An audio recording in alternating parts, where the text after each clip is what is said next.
All right, welcome to episode 3 of the Don of Unpopular Opinions. I am your host, Chuck Scott. Today, my guest is Jennifer Aikman. Hello. Hello. Thanks for having me. My pleasure. Glad to have you here today. Today we are talking, so let me back up. The whole reason we are having this conversation is Jen and I are longtime business colleagues and friends. We built a friendship from business relationships. Yeah. She was my first business banking partner as I started my company 5 years ago. And we have kept in touch ever since. We have mutual connections. We've done many lunches and gatherings. And now we are getting together on a podcast forum. So our unpopular opinion or discussion point today struck from a video that Jen posted on LinkedIn. And it resounds with me as well. It tackles issues of females in sports and how they are portrayed and some of the unconscious bias that exists, not only in sports, but how that translates to professional development, to females in professional environments outside of the sports arena and categories. So that's what we'll discuss today. We'll go ahead and show you that video so that you have that context and catch you up to speed, and then we'll get into our discussion. You're getting a lot of fans here. A lot of them are female, and they want to know if you could date anyone in the world. Who would you date? Any response to recent comments about your girlish figure? Are you serious? Removing your body hair gives you an edge in the pool. How about your love life? How has your weight gain affected your mobility? I don't know what you're talking about. I don't know what you're talking about. Have you heard the controversy over your helmet hair? Get ready to see some great biceps, tiny tanks, and more. I wonder if his dad said to him when he was younger, listen, you're never going to be a Looker, you're never going to be a Beckham, so you have to compensate for that. He really does have the kind of body international judges love. Could you give us a twirl and tell us about your outfit? What? Bro, what are you talking about, man? Bro, I'm out, man.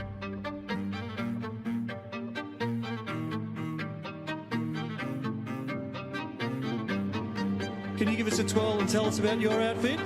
A twirl, like... A twirl, a pirouette. Here we go.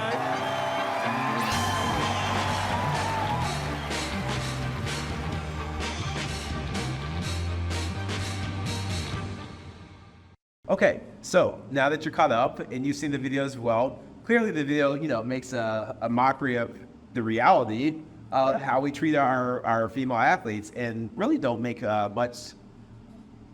It's shocking. It's shocking, right? Like, it doesn't resonate for most of us. I find it interesting because the whole time you're watching the video, you're thinking to yourself, this is absurd. And then you get to the end and there's a clip and it's actually real footage of actual interview of that has happened in real live television to a professional female athlete. And it's not an uncommon, and we can hear the conversations and know it's not uncommon. It's common. It's very how female professional sports cover the athlete. So let me give it a quick attribute of myself. I'm a father of a little boy and a little girl. I even catch myself sometimes everything with my daughter is softer. Everything with my son is more he's 2, low man. Everything's tough and rumble. And I even know sometimes I have differences in the way that I approach my daughter and my son. Now, that being said, in other ways, I probably treated my daughter like a stereotypical son in business talk and things of that nature. I've always taught her about business and kind of being a self-promoter, self-owner.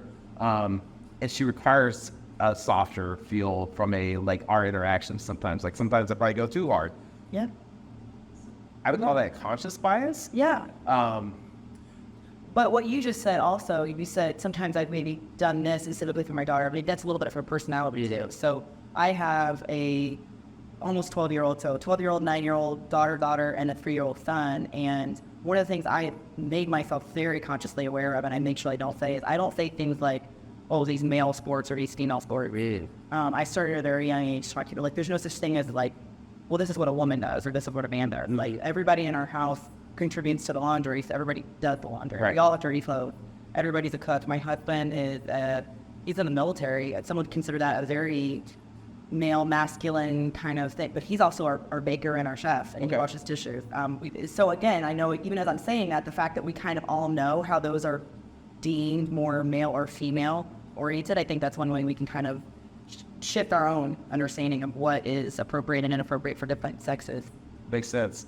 You know, I don't know that I took it to that level of in my parenthood, that thought process of like what's male, what's female. I look at kind of like you said, all of it's tasks and things that have to get done. I think I tended to draw more towards the entrepreneur versus like, you know, the non-entrepreneur mindset of like you own things. Your time is your most valuable commodity. Like those are things I've really harped on my daughter. My daughter's 10, soon to be 10, from day one. So, and my daughter started her own business. She is doing Rosemary's Kitchen. Yes, it is baking. Nice. But what her focus of our conversations are okay, so what's your total cost of goods?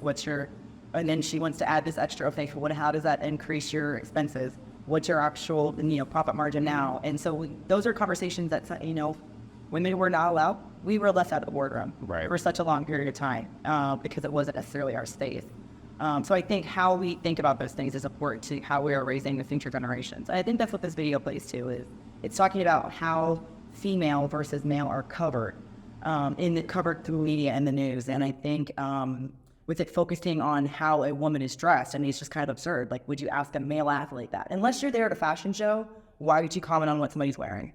I mean, here, so this is where the unpopular opinion part comes in, right? So let's start with like a couple of things that we agree on, right? Like we both agree that sports are really built to help people, male and female, grow and develop character, understand work ethic, hard work, how to win gracefully, how to lose gracefully, how to learn lessons, all these attributes that make great professionals, whether it be in sports or in life, right? Like in some way, one way, shape, or form, they will be professionals as adults. And I've always loved that about sports. Growing up, I was that kid that, tried to listen to coaches, tried to do what they were teaching, tried to achieve and excel, right? That being said, I also recognize that, we're sticking to things that we agree on. So we agree on that.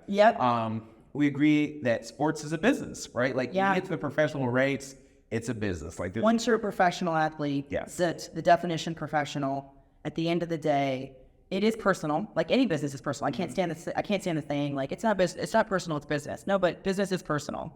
And that's what I think draws passion around professional sports is that people are very passionate. It is very personal, professional sports. People are very passionate.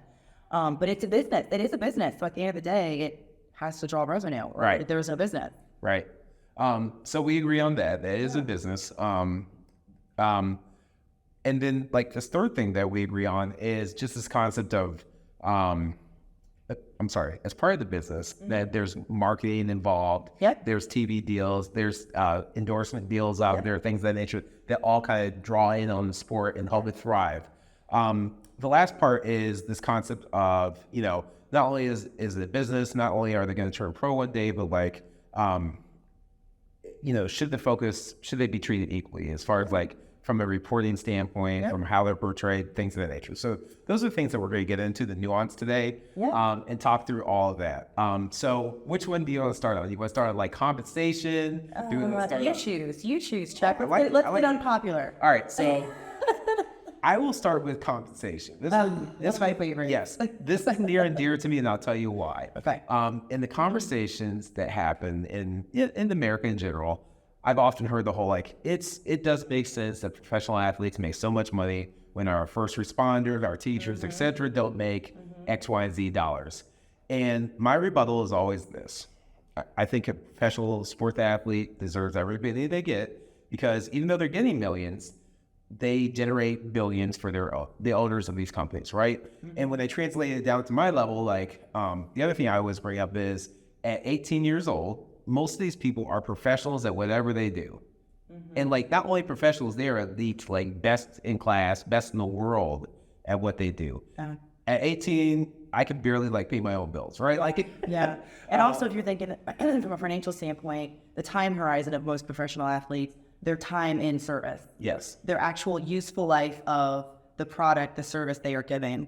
I'm not making light of the work that firefighters do. I mean, they're literally are ones that have broken their back, lost their lives, and are permanently disabled because of the hard work and tough work that they do.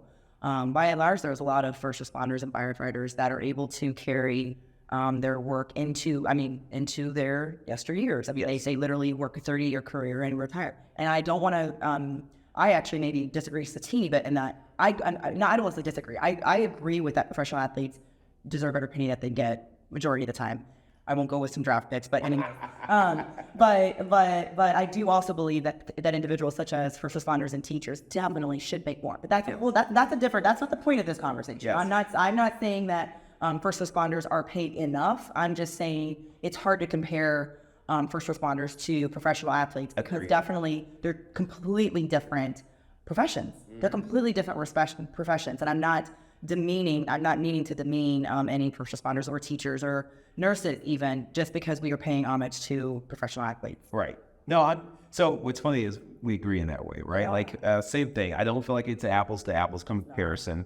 And I'm very much a call to action type person. Like, don't just talk about it, be about it. So, we as Americans, we live in a democracy. We've never passed a levy in any of our townships that says, every first responder, every teacher should be a 6-figure income or more, whatever that number is in your head. We don't pass those levies. So my whole thing is the public says these things in public forums like social media and whatnot. But then don't action. We don't action it. So the argument always falls flat for me. It does. Yeah. Whenever I have those conversations. So the compensation if we're talking about professional athletes and that compensation and how high the compensation is, maybe we could talk on some of the discrepancies between male and female. Let's get there. So, very recent history, right? Like the U.S. soccer team, I think, made the most waves than anyone in this conversation. And I want to delineate, just for the purpose of these conversations, Olympics versus like pro sports. Yeah. Okay. So the U.S. team, obviously national representation. So we're talking representing your company. They are not paid like a compensation. What they are given is stipends for the events, accommodations for the events. To me, this is a no-brainer. Like, why are there any discrepancies between what the men get off the plane and experience and what the females get off the plane experience? Yes. It is insane to me that ever was a conversation. Yeah, I agree with you. I agree with you. I don't even know how to argue that point because I agree with you. We agree. I mean, LeBron James isn't going to make what he makes in the, as a professional basketball player when he went and played for the Olympics. I mean, those are two different arenas. So serve two different purposes. Right. Yeah. So we agree on the Olympic scale. And I think at this point, now that the women had gotten their win and they quality exist, like they should never had to do that in the first place. But now that they've got it, the exposure's there, I think everybody understands the argument.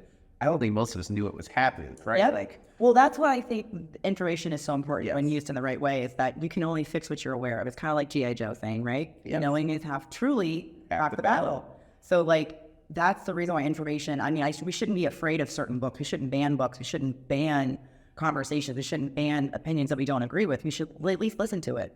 Might not be always right. Maybe consider the source, but at least listen to it so that you can do your own research, because that's what I think was gained from this huge movement, is that people are now aware, finally, still aware. There's still the amount that women make on average to men. I mean, we could sit here and get into numbers, but what I find interesting is one big argument about the whole difference in what men and women are paid in professional sport. A big argument is, the crowd. Yes. So obviously the revenue, so the crowd that they are drawing is so much different. And I'm not here to argue that point. I get it. It is a business. It comes down to numbers. Here's my but. Here's the unpopular. Let's hear it. Here's my but to that. Is I think we have groomed, and I'm going to use that very strong word, groomed our society to, by and large, monetize and capitalize on male sports more so than women. All right, so let's dive in. Yeah, and I just like men's sports more so than women's, which I have a whole thing about why are there men's sports and why are there women's sports? Why can there not be football, soccer? Wow, I'm so like. Did that just blow your mind for a second? Let me just tell the listeners out there right now at this moment, I'm like, do we keep going down the compensation path because there's so much there to unpack? Or do I quickly go into this whole concept of there should just be sports? There should just be sports at some point. Now, don't get me wrong. I'm not going to sit here and say, oh, well, then that's why. This is a whole nother, bag of stuff we would open up. We talk about what somebody identifies as, and male or female, and competing in different. So I won't go down that rabbit hole because that is a whole nother one, and I do have strong opinions about different things. So, from a compensation standpoint, right now, let's switch over to the pro sports arena. We have WNBA, we have NBA. I will I will admittedly state this. So I don't consider myself a chauvinist, but I did have this conversation one time with my wife, and so we were talking about the WNBA in particular. And I feel like I know the argument, but I want to hear you say it. I feel like I know what you're going to say. My argument to her was this, because I said, TV deals drive all this approach to work. Like, that's the biggest driver in everything. Ticket sales come in there, marketing and endorsement deals do, but like realistically, it's TV deals that make us work, thrive or not from a financial standpoint. I made this argument that the WNBA is kind of like when you buy Hulu, ESPN Plus, and Disney Plus as a package deal. Like, Hulu's kind of the toss-it, right? Like, you're probably there because of Disney, or you're there because of ESPN. I feel like Hulu is like, you landed there. It was included. Yeah. So you went. So you showed up. But like, I'm not buying Hulu on its own, right? Yeah. Like, so I'm not going to disagree with you. Here's my question. Okay. Why? Okay, so why is WNBA the Hulu of? I'm glad you asked that, and this happened recently. So I don't know if you saw Shaq's whole quote about the WNBA. I don't. Okay. So Shaq's quote was this. He said, the WNBA said they got great handles, they can shoot. He's basically like, the game is great except for it's missing one thing. He said they don't dunk. And he said, if they just lowered the hoop like an inch, he's like, now all of a sudden everybody's dunking. He's like, I think they would do just as well. So what he really meant by that, the showmanship. Yeah. And he even said trash talking. It's like they didn't have the trash talk because he spoke a little bit to the showmanship of it. So what I agree with that aspect. Okay. Completely. But here's what I find interesting. Okay. Is that when we do get showmanship in women's sports, not always, but by and large, like, remember what happened with the women's NCAA final? Was this the whole, yeah. Okay. Largest crowd. Yep. I mean, you can't tell me that they weren't filling stadiums, right? Right. They were. Right? Yep. They still don't have the coverage of men's. They don't. But and what was the backlash? Now, again, to compare optics of male coverage to female coverage, how many times are men going to get put on news as getting in trouble for trash talk? Right. I'm going to tell you right now, that's me on every game I've ever played, but I'm not at the level that you played for, okay? But women have a different optics than media coverage. So do you want to lose sponsors or this or that because you're being aggressive and you're competitive? I mean, we have to allow the athlete, the female athletes, the space to grow into. If you want showmanship, let us bring showmanship. Right. And then pay us for it. So I feel like in that moment it was groundbreaking, right? Like, because is her name Angela Reese? Am I getting that right? Yes. Okay. So I feel like that moment was groundbreaking in that way because she totally did, to your point, this is men's basketball 101, right? Trash talking is a way of the game. Yep. Getting your opponent off their game.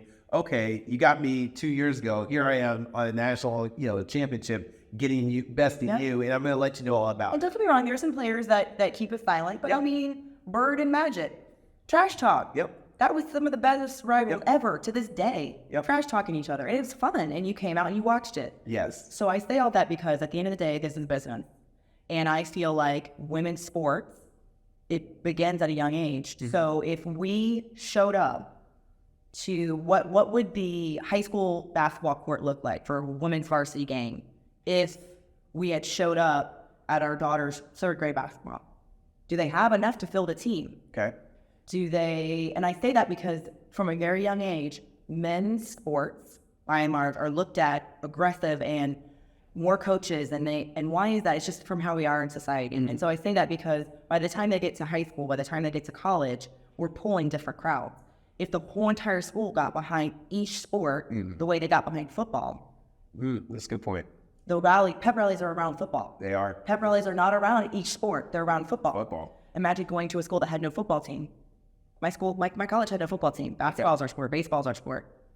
Guess who won the NCAA? Guess who won our NAIA division championship? The women's sport. Okay. So I say that because when you level the playing field, and see what can happen. Yeah. So I'm going to do a quick test here. So we're in Columbus, Ohio. Yep. And I know that hockey isn't like OSU football is king here, right? But like most people don't know that the OSU women's hockey team won a national championship last year, right? Like that's not that, but it's funny that you're bringing it up. We're right here. Yeah. Yep. So it's to your point, like these things don't make headlines like that. Even OSU's king. Let me just leave it at that. OSU dominates it. And I don't think it's just the media, because the media is showing and giving us what the people want. Yep. right? And the dollars are behind it. And the dollars are behind it. So if we, the audience, demanded better news and coverage, we could force it. So, okay, so I'm going to take a slightly different angle here. So, you know, you play tennis. I play tennis. Not anymore, but yes, I did. Okay, same story over here. Right? Once upon a time, I played tennis, but not well. That part needed surgery on my shoulders, but yet. And so, you know, I watched Serena from start to finish. I watched Venus from start to finish. I feel like they were so big that they got everybody's attention, right? And even before they came around, I always enjoyed the women's game over the men's game. Why is that? Because the rallies were longer. That's really what drew me into women's tennis. On the men's side, the men tend to like power serve you. The rallies are quick. It's like, you know, serve, maybe you returned it, but it's terrible, and they end the point in the next hit, right? Yeah. The women have long rallies. There's a lot that goes into those rallies, a lot of like technical skills, a lot of strategy. Very athletic. Yeah. I loved it. I will be honest though, again, I'm not showing this, but, you know, I've always enjoyed the beauty of these athletic bodies on full display of the females. Like, you know, and that's my heterosexual take on, you know, watching the opposite gender play sports. Yeah. And I'm sure like with Ronaldo and Messi and a handful of other, you know. It's fun to watch Jokic. I mean, it's fun. Exactly. So this is, I guess, the thing that, would you ask this same question unilaterally? Okay. So if the news outlet where we're getting our information is if I'm saying if, because I'm not even going to say that it is. Okay. If it is truly supposed to give unbiased coverage, if the reason it's different, okay, so if you're going out there and it's getting coverage of a political campaign, it should be unbiased. Okay. Right? Makes That's sense. what's okay. So if we're going out, we're getting coverage of a professional athlete, why are we only commenting on outfits, the female form and giving a twirl? Did we ask Djokovic to give a twirl? No. That's what I'm saying. Is his body any less athletic and good to look at? I'm gonna tell you right now, no. Okay. Now, but see, I think we as a society are demanding to talk about his athleticism, and we are, whether it's conscious or subconscious, demanding and wanting to see and talk about Serena's outfit. So I'll give a couple thoughts I have, and I don't even call them counterpoints, but just like observations, right? So in the sport of tennis, and in particular to Serena has, as part of her marketing with Nike, has made the outfits, right? Yeah, well, also because she's a very different body style. Yes. Body type. Yes, she is, right? Like, and she has literally broken the mold in the industry. She has broken. I'm glad you said that. She's broken the mold. Broken the mold in so many different ways, and I think that will be a trajectory moving forward. I hope so. It is great from an exposure standpoint and from other girls that look like her, wanting to be involved in the sport, being curious about the sport. Because to your point, these images drive us at a very young age to what we tend to lean towards and away from. Well, that's what I think this conversation is so important about, is that you just said these images. So I think the reason, you know, if we keep coming back to the root of like how this conversation started, this unpopular conversation started, is that this is news and media coverage that we are watching for consumption and our children are watching. So our children see it. They see where you place your time is where you place your importance. And if the news media outlet is placing its time on commenting on a female athlete's outfit or a female athlete's body type, and then they go over to the male gymnastics and they're commenting on, look at that form. It's different to say, look at, you know, her mom said she doesn't have a face for the camera, but man, we're happy that her body, you know, that suit fits real good. Right. But they don't comment on the same way. Our children see that. They're not silly. And so I feel like we are, again, I'm going to use the word grooming our children to place importance in those areas. Yeah, and I understand that, because one of my big pet peeves in life is the way and this is kind of off topic, but the way that the makeup industry has groomed females to believe that for some reason the way they are naturally made by God is not beautiful. 100%. You know, this is a whole nother topic. It is a whole other topic. But I could get on it. Yeah, like, I am a huge advocate and love your body the way God made you. Yes. This is not comparing Serena's body to even her sisters. Right. They're sisters and they're two different body types, right? And that's what I think about body positivity. There are so many people that talk about, oh, well, that just means that you can be large and not have to care to ever go on a diet. No, that's not what body positivity should be about. Body positivity should be about the shape and form that I am, me being my healthiest. Right. My family, we don't talk about scale. Okay. Weight doesn't matter. It's how you feel. Can you move? The function, the form. Do you have motion and movement? One more counterpoint I'd give to commentators in sports, right? So in hockey, and the hockey culture's changed a little bit in recent years. Like, hockey used to be the most boring from a journalistic standpoint thing in the world. Podcasting, everything has really broken that mold. And some people feel way more comfortable just like letting loose in these podcast forums because basically they're away from their job. Okay. Right? Like when they're at the rink, when they're being interviewed by formal journalists, they don't feel comfortable doing things. You know, the thing you get in the podcast, and they tell stories. And they're not at risk maybe of losing their Nike deal. Or well, probably not Nike. Well, sometimes I don't know NHL. So, but that being said, there's always conversations about like, you know, there's videos of a guy in the gym and he's got shorts on, and you see his quads. Like, you know, there's a term quadzilla in hockey, right? Yeah. Like, so there's comments on like, to your point, their physique, their ability to perform in sport, and even like a lot of times they talk about like a guy having that large. Yeah, because they're working on glutes. Exactly, because hockey is such a lower body dominance. Oh yeah, I'm sure quads, and I never even thought of that, but glutes. Yes. Yeah, 100%. Yeah, and these are male commentators having the same conversation. So it's interesting as you're talking about, you know, so maybe there is different coverage that I am not aware of, that it is a little bit more equal to well, I guess there's no female hockey. So there is. Is there? Gotcha. Oh, okay. So I'll give you a quick summary of female hockey at the professional ranks. So we have it at the NCAA level. Okay. We have it at the professional ranks, and for years there were two professional leagues, and both struggled. The idea was that, or the thought process was that at some point, one would fail or both would fail, and the NBA would absorb whoever was left standing, kind of like in a similar situation as WNBA. Yeah. So that did happen. The one league did fold. Actually, both leagues might have folded, and a new one has recently emerged, and they just had their first draft, like this past week. But they are still not affiliated with the NHL, and so there's a thought process out there of like, without that affiliation, it's always going to be a struggling game for the females. But that being said, the women do have a presence in the world of hockey. How was their commentary compared to NHL? None? Non-existent? I'm going to admit this. I've never watched a game. I'm going to admit this. That being said, I've watched tons of international. Do your daughters play? My daughter does not play. Is that by her choice, or is she that interested? It's by her. No, so sidebar. I've never influenced my kids on directions they go from a sports standpoint, because I found hockey in my own. My parents knew nothing about the sport, right? Like I really just found it on my own. And so I kind of let them define their own passions the same way. That being said, my daughter is skating with me. She messes around with hockey sticks in the driveway and stuff, but she's never been like, Dad, sign me up for hockey. Okay. Yeah, and if she did, I'd sign her up. Like, I've signed her up for the things she has been interested in. Snowboarding, dancing, soccer, swimming. Like, these are the things she's asking me about. I'd be like, yeah, sure, let's do that. Yeah. What I find, and I know I just keep coming back to what we do what we see. We are who we think we can be. Like, we usually become to what we think we can be. And so, I mean, I know we say this, like, until we can show someone, you know, an internship or a mentorship, or, you know, some people didn't even know that you can make money, you can make being an electrician or a plumber, and I say that from like a trade standpoint, but think about it from a professional athlete standpoint. That's why I think news media coverage, even if the sport is starting off. Yes.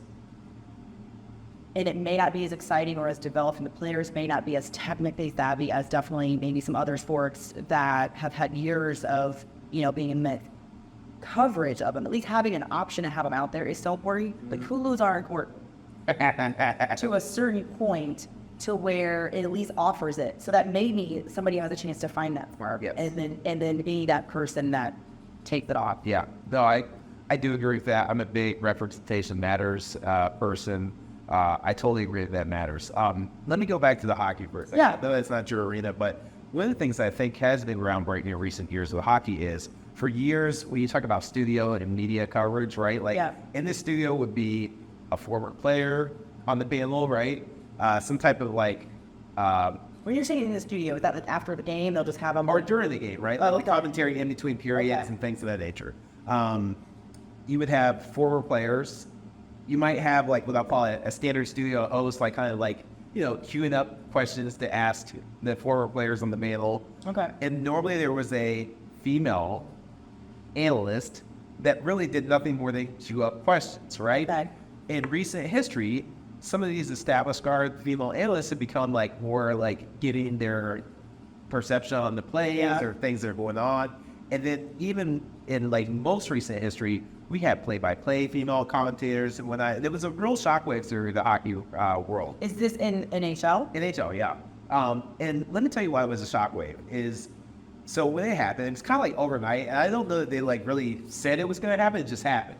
And I consider myself, again, I don't consider myself a chauvinist. I consider myself fairly liberal. It happened one night. And I was like, honestly, it's no different to me. I think they're giving great analysis. And let me give some context. These play-by-play announcers are like former Olympians, like former NCAA players, like they're female hockey players. They know the game, they understand the game. Yeah. You know, I noticed it because it wasn't the same voices I was used to hearing. Yeah. But that was the only part I noticed. I actually like some of their commentary better than. They have a different point of view. Yeah. Yes. Question: did they ever comment on outfits? No, they did not. No. So sorry, keep them back. I'm just curious how they covered it. You're right. You know, did they ever comment on? Oh, look at him getting low. Yeah. You know, I don't know. I mean, again, I don't want. No, they didn't. But they commented on technical aspects of the game, that plays are happening, etc. There was a lot of backlash in the hockey community, not because of we have female commentators. One in particular, and I'm getting to a point here. One in particular, her name is, I believe, Leah Hextall. She was noticeably bad. Like, I mean, I remember like thinking to myself, in this, like, let's say it happened a week and I watched 5 games that week. Well, one, Leah Hextall was doing it. I was like, man, she's noticeably terrible at this. And I noticed that, right? And of course, there's a million memes. We live in the internet, you know. Yeah. Heavy, and I feel like that was more of the focus than the other 4 or 5 women that also got these new gigs that happen to be good. And this happens with the men, you know, men too. Like sometimes former pros get a job as an analyst post-career. Yeah, they're not good and they're gone next season. Right? Yeah. Like, so to me, that doesn't negate that like these women have a place in the sports booth. Yeah. Given like these different roles. I think the part that I'm getting to is, you know, why are we so scrutinizing? We're heavily focused on scrutinizing this 1 out of 5. Yes. And putting that as like the poster child for, well, this is why women maybe shouldn't be in the booth. Yeah, like why do I know Leah Hextall's name? I can't name the other 4 women. Oh, right? Like, that's the problem. Good point. Yeah. And see, again, there where we place our time was where we put our wording. Yes. And that's what people will remember. Yes. So now the stigma is... media just needs to do better. Yes. All right, like creating the memes. So you bring up a good topic around how professional sports translate over, or just sports in general, translate over into the professional world. Because, you know, something you and I, you know, originally talking about is, you know, how many tens of thousands of athletes grow up and become professionals, but not professional athletes, right? And how that plays into, how did sports play into what it is they do now professionally? And I think you started with saying like how important, like I'm not paying the, you know, select soccer fee. So my daughter, so I know she can play professional soccer, right? Maybe if she wants to, that's up to her. I can't run the miles for her. She has to do it. But I'm paying it because I know she's learning discipline, she's learning self-confidence, and she's learning, to fall. Yep. And to get herself back up. And that's, we know, as so many parents that have their kids in sports, that's what we're paying for, to be part of a team.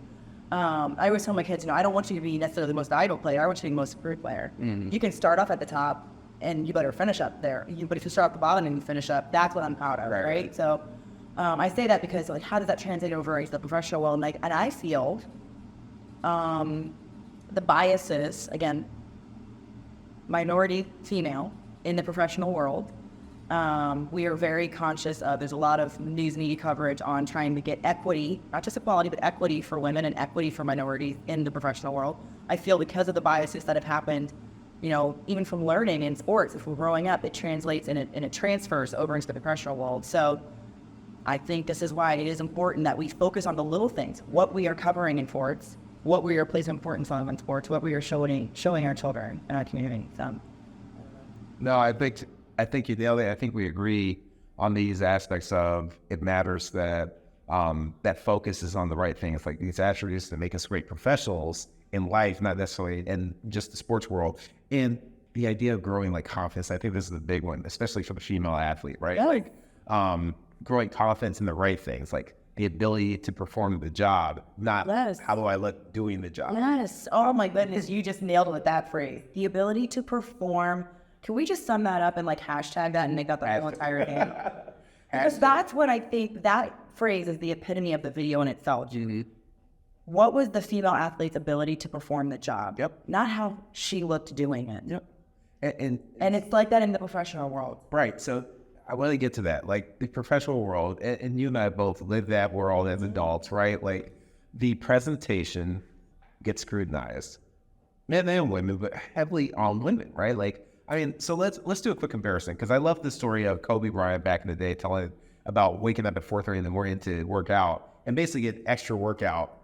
Before the workout. And before the workout, right? Like, and he's like, over time, I've done 50% more workouts than my peers, and so I'm advancing more than they are. Then fast forward 5 years, I've done like 110%, more than they have.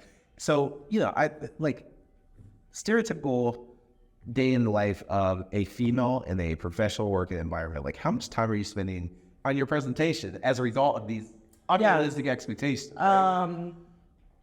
I enjoy looking nice, a certain way put together. We know that, depending on, we just won't get too specific, but depending on like the hair, I won't sit here and talk about, the hair and this or that, but it takes a lot of planning. And let's also sit here and keep in mind that by and large, not always, but depending on how the family life dynamics are, there's a lot of working professional women that also are getting children ready. Not that men are not, but it's hard to keep the updo working right while you're trying to brush the hair of the 3-year-old and not get pancake syrup on your pants that you just pressed. I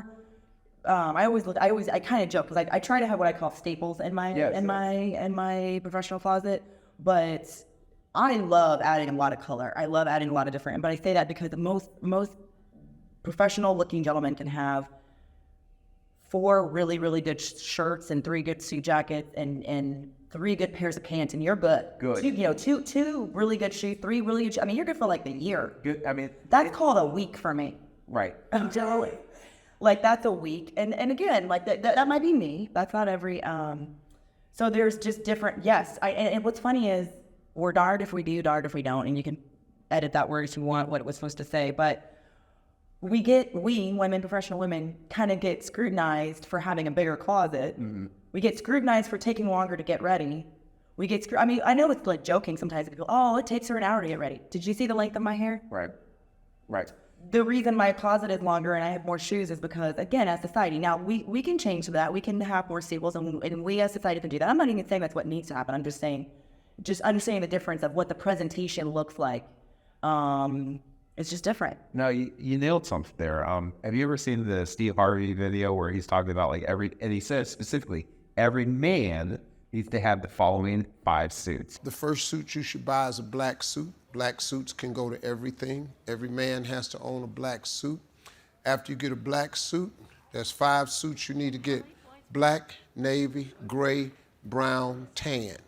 You get those 5 suits, you get yourself 2 white shirts, get yourself 2 cream color shirts and 2 powder blue shirts.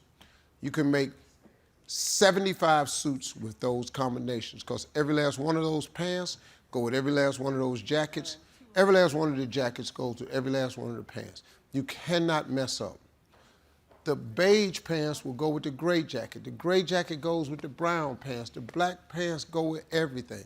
Get you 3 basic color shirts, blue, cream, and white, and then just get yourself some Steve Harvey ties and start living your best life. To your point, like, when it's targeted at men, 2, it's pretty simple. It's like 5 suits, right? Like, and 2 good suits and good shirts, and you're gonna swap out shirts, and you can add a piece of flair, you can add a really nice belt, some cufflinks, some this and that. But everybody's gonna have their own closet their own way. But I've always found that women need to have some really good staple pieces that bring the pieces together. But by and large, if I wear that same, black pair of dress pants, black suit, and if I just wear the same black suit 3 days out of the week and just swap the shirt, it's going to get noticed. I'm going to notice it. I won't like it, but it's just different. It's just different. No, it's been totally different. You kind of touched on this, but I'm going to make sure I understood the point. Accessories, like you said, there's other things that bring it together. I think you're talking about accessories. Accessories. We won't even get on that. I am the least accessorized individual that I know. I keep it very simple. I kiss. Keep it very simple. I have a pair of earrings, maybe a necklace. I usually wear a collared shirt where I don't even have to worry about one. My wedding ring, don't go anywhere without it, and a watch, and it's mainly to get my Garmin steps. But I say that because usually we do like looking bedazzled or bejeweled or this or that, but also it's just kind of professional how people look at things. I won't go off on a tangent because I feel like we're going here, but when we talk about how people are dressed, where does the place of importance come from? Well, our news media is covering what a professional athlete who is not there to give a presentation on her outfit. So we have placed a society importance on that because there's a reason that newscaster asked that question. It's because it's driving revenue dollars, and that's what society cares about. So we can't act like it's just me, the female professional that wants the 20 different suits in our closet. We, society, also expect it. We want me to do the twirl when I get up at the presentation. No, but you're right. Like, to your point, that shouldn't be the focus of this. It shouldn't be, but it is. Driving it back to the sports conversation. So another big problem I have is beach volleyball, for instance. Oh, my goodness. So you know where I'm going with this. I think it's actually mandated that the females wear, I'm gonna call it swimsuit bottoms. It's mandated. Is it? It's part of the sport. I didn't realize that. Yes. They won't wear shorts? I thought they did. Now, I will tell you, there's also reasons why I actually played against not too long ago. I played sand volleyball. Shoulders don't really let me get in there too much, but it does not feel good to play in shorts. Right. Also, for obvious reasons. For but I thought that I didn't know it was mandated. That's something else completely. Yeah, so it's mandated, but like, again, beach volleyball is not a female-specific sport. So the men do not have the same, like, swim bottom, I wonder if it's mandated that men have to play shirtless. I mean, it's not. No. I just like it kind of jokingly, facetiously. Right. But why should a woman have to play in a bikini bottom? And I think that men can wear, UV protective shirts or whatever as part of the uniform, but like, it's mandated that essentially cheeks are out when it comes to the female game. I didn't realize that. And I think that's one of those things where you're like, is this really a thing in 2023? Yeah. Right? Yeah. I didn't know that. That's interesting. I'll have to dig up the headlines and include that as part of this posting just to make sure that I got all my facts straight. Yeah. But I remember at the time this was a highly scrutinized thing because someone was trying to challenge that, and essentially like the Olympic rules said otherwise. Of course. Interesting. Yeah. Okay, so let's get back on our agenda here. So it's interesting because I've heard you say it a couple times that you don't consider yourself to be a male chauvinist. Yes. And then you'll say like, but. And so first, because I'm trying to remember exactly like the phrase that you said it in. Like, I don't consider myself to be a male chauvinist. But if I'm being honest, and I can't remember exactly the phrases, but I do remember this much now, is that when you say the phrase, I don't consider myself to be a male chauvinist, my question would be, what do you think other people consider me to be? That's a great question. I think your wife, your daughter, or somebody who doesn't know anything else just heard your phrase. How do you think? I think my wife would say I'm chauvinistic. Really? I think she would slightly. Okay. I'll validate this later, but I think she would. He's comfortable with uncomfortable questions. I am. I'm comfortable with uncomfortable. Why do you think she would say that? Because, so one thing that I admittedly say I'm chauvinistic on, it's the only thing I think men are better at than females is driving. I actually give females tons of credit for being better at many, many things than men. Okay. But when it comes to driving, there's something with women. Spatial awareness? No, it's not spatial awareness. I think you guys are, one, very, very detailed. Yeah. And two, allow yourselves to be like distracted by many things at once. Versus men are hyper-focused on one thing, and like females like to joke about how like we can only see one thing, we can only do one thing at a time. But like when it comes to driving, you want to be hyper-focused on one thing, which is the road, right? Like what's going on this road? These 3 lanes, these 5 lanes, whatever it is. Your experience is your own. So let me just share this. It's part of this. So my wife and I we've been married coming up on 19 years. Congratulations. Thank you. And together it was 25, 24, somewhere there. Yeah. Plus track. About the same, 16 and 20. Okay. Yeah, we've done a survey, this whole like survey of like male versus female drivers. Yeah. And she, like many, many years ago, just conceded that like, yes, there are many worse female drivers out there because we'll see your rag stuff. And we'll make it a point to see who's in the driver's seat, male or female. And it's a landslide victory at this juncture in our relationship. So you're not going to like my comment to that. That's why I go for it. By and large, do you think you get better at a skill when you've done it longer? Yes. Do you think men, by and large, are better hunter-gatherers than women? Not necessarily. Okay, then if you don't agree with that, then that fundamentally disproves my point. Oh, okay. Because I was going to say, we could sit here and say, like, I started driving at the same age as you, but by and large, women started driving well after men did. Okay. You see where I'm going with I this? do see where you're going. And also, by and large, and again, I'm just offering an unpopular opinion. Also, by and large, women tend to be the individuals with a lot more distractions in the car. Okay. Because women tend to be the primary caregiver. Yeah, with kids, and kids are highly distracting. Or the only caregiver. Because I've seen my husband drive with just me in the car, and I've seen my husband drive with my kids in the car, and he's two different drivers. Yeah. And my husband races professional. Okay. Like, well, not professionally, and does races. He wins like little cones. And I've seen him drive in both instances, and he is a different driver with distractions. So I say that for a couple reasons, is that I'm not going to sit here and act like driving skills is something you can inherit over generations. Sure. But I'm just saying from a, one can sit here, to extrapolate that into a different kind of point of view. Who, by and large, has better credit scores, men or women?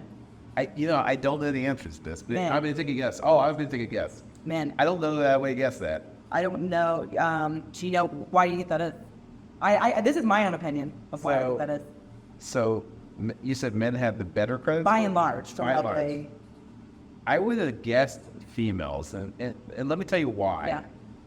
I guess I've known too many. Now I need to update my knowledge and see if I'm wrong from a couple years ago. Look it up. Look it up. Let's look this up. And while you're looking it up, I'm going to say why I said men. It's because I've known men to make poor decisions trying to impress females.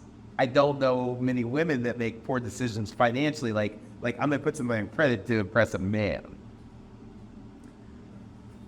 Women could not hold a credit card until 77. Okay, see, this totally makes sense. So they didn't have a credit score. And you know what? When they did get a credit score, by and large, were they the income earner? Nope. Most by and large, like even today, right? Like base skills are. But let me just double check. Oh, I'm sorry, it's updated. It's now identical. Oh, wow. Oh, wait. The average credit score of the two genders is now identical. Okay. So when the last time that I looked at this, I apologize. That's right. So because women earn less than men, so makes it more likely they need to rely on credit cards to get the difference. But that's an old statistic. I know why this should have been top of mind, because just recently I was having a conversation with like our parents' generation, and I can't remember if it was my mother-in-law or some other female that was part of this conversation, and she was saying she distinctly remembered like going to department stores to buy something at credit. Her husband's credit. But them basically being like, does your husband know you're here? Correct. So that's the whole reason why. What's interesting to me is we sit here and we talk about, this is going to be, again, uncomfortable conversations, but we act like slavery went so long ago. Oh, trust me, it is a hot topic for me. It was literally a few generations ago. So as long ago as that was, imagine even after it's no longer a thing, you can no longer legally own another person. Mm-hmm. Still imagine not being allowed to drive, not being allowed to vote. Mm-hmm. Literally, the definition of your opinion doesn't matter. Not being allowed to hold credit. How do you have a living? Right. How do you make a life? Everything is associated with the male. That what I just described is the female existence. The female existence until the vote finally happened in the 50s, and then credit cards, literally 70s. The reason that strikes so much with me, and I know, is because I work in finance and credit industry, and it blows my mind that, my grandmother, she was her own business owner. When my grandfather passed away, she was a single mother, a business owner. Her kids were older, but she raised grandbabies. And for 30 years, Black female business owner, and she remembers literally not being allowed to have credit. Her husband, I love my grandpa, apparently was awful with credit cards. She went through and cut up all his credit cards and was like, we're paying them all off. So she wasn't even allowed to have a credit card. Right. And she's the reason they were able to buy their first house, because she managed finances. So I say all that because when we sit here and we talk about views of like how media is supposed to be giving us our lens of, again, I keep saying like what we place importance on. Mm-hmm. But if we don't know literally the differences of who is allowed to do what. So women are now allowed to hold credit cards. We're now allowed to drive. We're now allowed to do all these things. We have to ask ourselves why. Why is this gender and or these individuals better or worse? Is it because they are innately, better at this sport, or is it because we don't give them an opportunity to be equal in the sport? I don't know. Or how are we covering that sport? Where are we showing our children to place their importance? I don't know.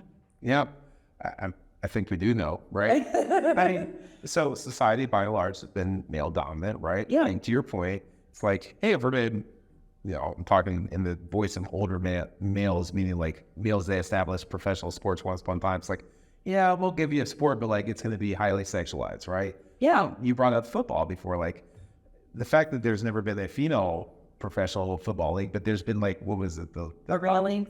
Not the Arena Leagues, I think it was actually called the Lingerie League or something like that. Oh, yes. I forgot about that. They literally wore sand volleyball outfits. Yes. With like lace. Yes. Like, and someone would say, hey, it's almost like a WWF, like, Yeah. it's for show, but like the reality is it's on prime time, it's on TV. Well, and I think that, so this is what I have a hard time stomaching, is when I hear the argument that, so this is a business. I know we've agreed upon that. Yeah. This is a business. Professional sports is a business, and you need to make a profit at that business, or you're going to go out of business. The big, however to that, the but is, where are we placing that importance in order to drive revenue dollars? So are we hypersexualizing? Yes, we know this. Are we hypersexualizing our female athletes, thereby incentivizing our younger athletes? Are we grooming? Yeah.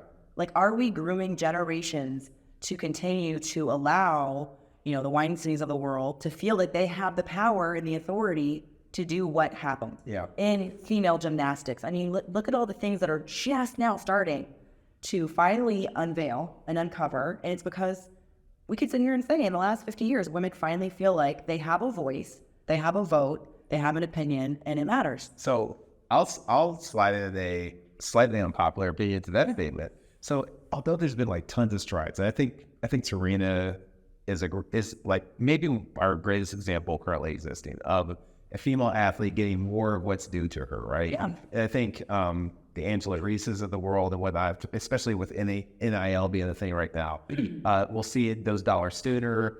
We'll have more of a presence through social media, through marketing partnerships, etc., as a personal brand, right? You know who Allison Felix is, right? He's coming. She's a runner. Yeah. So, how Nike dropped her? Yes. So gosh, don't even get me started on pregnancy discrimination. No, I would. Don't even. We're going there. Oh, so I've always been a fan of Allison Felix. I don't know why, but for some reason, like very early on, she's just like I was drawn to. You gravitate. Yeah, I gravitated towards her career. And I followed her career the whole time. Okay. And I apologize, I didn't know her. I just didn't know what sport we were into, but yes. And so, like, Allison Felix just recently released a shoe, like her own shoe brand. Her own? Yes. So a couple things. She's fierce. She is fierce. But so you brought up the Nike deal drop, like that essentially said, "Oh, you're creating another life. We're not going to make a profit off of you. You can't monetize on that. We're dropping you." Right. I don't know how much you've like looked into. So she's in the middle of a contract dispute with Nike, right? Like she's aged. So we're talking ageism and maturity. She's aged a little bit. They're not sure she's still going to be able to perform. To your point, the business side of the things. She's still training. She is literally like, so she's put off her growing a life for her career. She's at an age where she's like, hey, I can't put this off any longer, but I'm in the middle of this contract dispute. She can't disclose that because Nike will leverage that in the negotiations. She is literally training at like 3 a.m. in the dark so no one knows she's pregnant. Yeah. Crazy. I am not Allison Felix. Right. But I have hidden pregnancy. See? Exactly. Like this is the problem. And because this is the thing when it comes to pregnancy discrimination. The rules that are put in place do not matter if the construct of who was supposed to enforce those rules. First off, if you have to enforce a rule to not discriminate, we're not there yet culture-wise. Right. We're not there yet. But we're thankful for the rule because it at least gives some type of protection when backlash does happen. Because if the rule has to be put in place, then then the backlash is gonna happen. But when you have a construct set up to where the whole entire system is literally the people who are supposed to ensure that the individuals are being protected and the individuals who are supposed to enforce that the rules are being applied it's a whole entire, that's where we get to like system. It's just that in order to prevent, I'm sure if every woman in their maternal years felt comfortable without at risk of backlash saying what their true experiences were, it would be more 20 times what happened with Weinstein, of the amount of small companies, medium. But I mean, the reason why I got to the point where I would just hide when I was pregnant is because it doesn't matter what rules in place. All of a sudden, I will no longer be eligible for that promotion that they already handpicked out for. Yep. Because I have a disability. Don't get me wrong. I'm not going to act like growing a human life does not hinder my ability to walk up and down stairs a little bit. But that's my privilege to be able to do it. I'm not just growing my family. I'm growing your workforce. I'm growing the future generation. The world, right? The world. The human race. We are doing our world a favor. And it's my privilege to do so. But how dare we like hide and shame the fact that I want to have a career with my children outside of them. They are a big part of me, not all of me. And I wish we would talk about it more and be comfortable with it and really breed a culture of it. I mean, I am so adamant about it. So I am too. And I have much more to add to that. Yeah. Call to action. Call to action on this specific topic. No. Call to action. On this okay. maturity. Will you come back and we'll have it? Oh my goodness. I don't know. I have to check and see what I am allowed to disclose if we were to get into detail.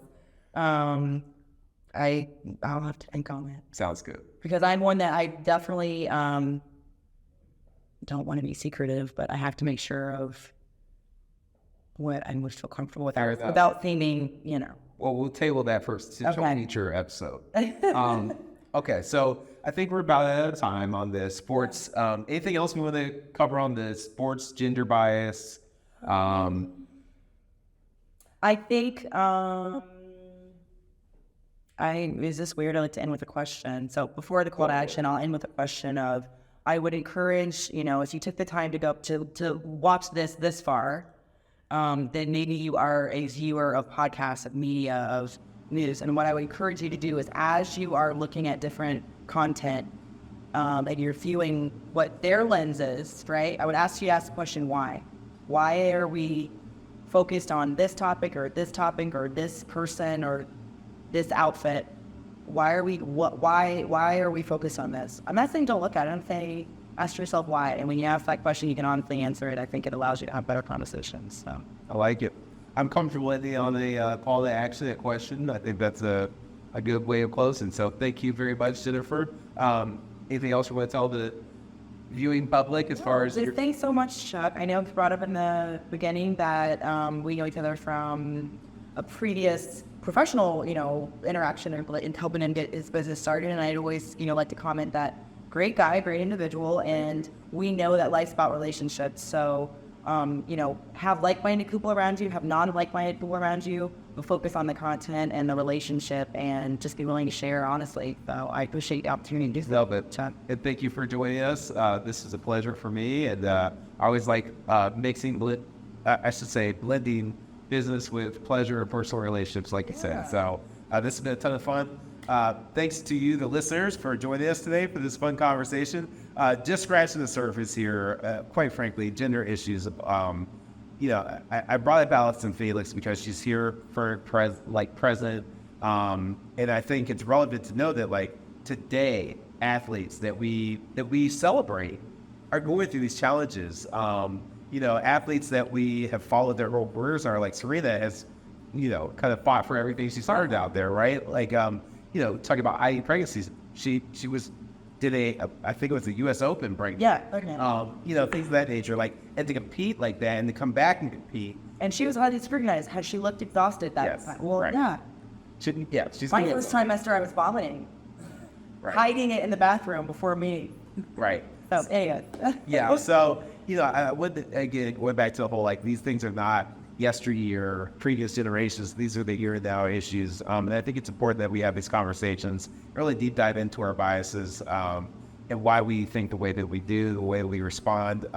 I celebrate all the females that are out there doing anything and everything to challenge these status quos. Again, girl dad, boy dad, I root for my daughter. I root for my wife. I root for the Jennifers of the world in my network. I see you all do great things and be celebrated for what you're doing and be able to perform and do those things without like the extra scrutiny, the extra baggage of all that comes with everything. To be the great females that you are. So male advocates are paramount to the success of true equality.